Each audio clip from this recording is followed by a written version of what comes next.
Aircraft engineering. Common problems students face in specific technical English communication. Part 2. Active technical sentence. This type of sentence structure is often used when we want to describe the functions, parts, and operation of a product or system. This type of sentence is primarily used in descriptive writing. In technical writing, engineers may be required to write reports and to be able to describe the characteristics of a product like colours, materials, shapes, and where its parts are located. The sentences in the box describe what the parts are and the operation of the aircraft's air intake cowl. The first sentence says, the engine air intake cowl structure is an interchangeable, aerodynamically faired assembly.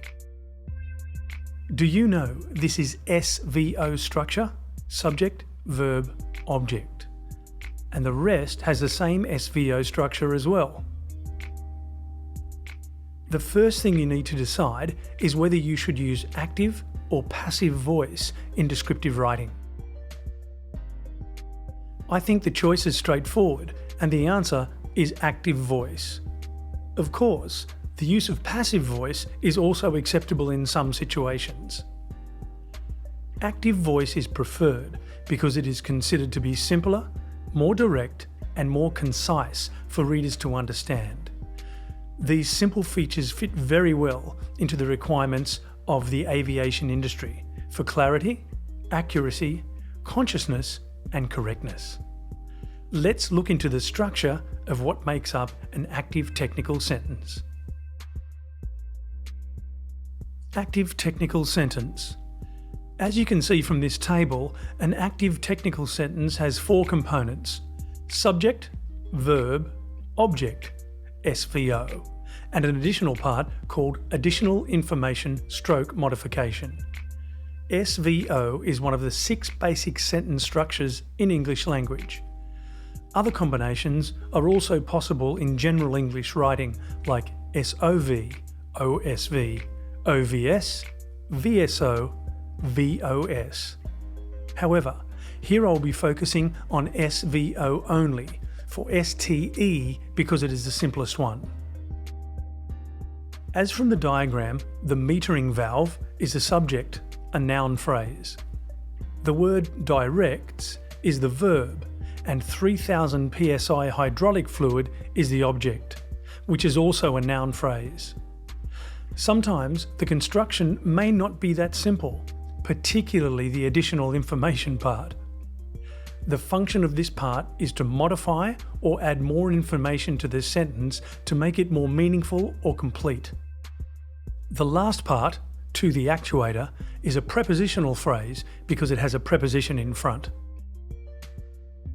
For example, in sentence 1, the object on the nose cowl is a prepositional phrase because it explains where the large crack is located.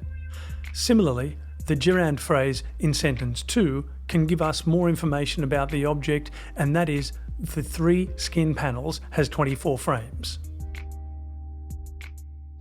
However, in sentences 3, 4 and 5, the prepositional and infinitive phrases are modifying the verbs, not the object.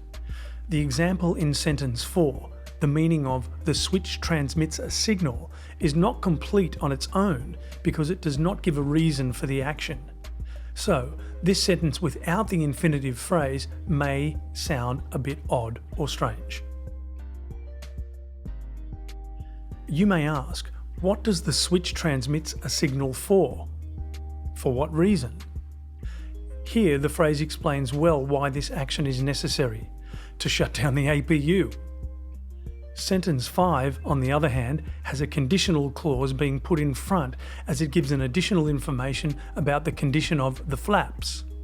Again, without using the conditional clause, the outcome action will not be clear or known to the reader.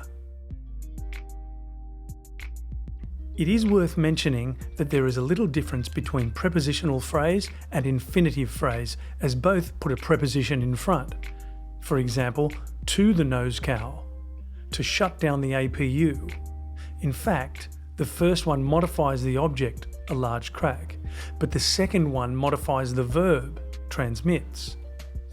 Therefore, to shut down the APU does not act like a preposition, but an infinitive.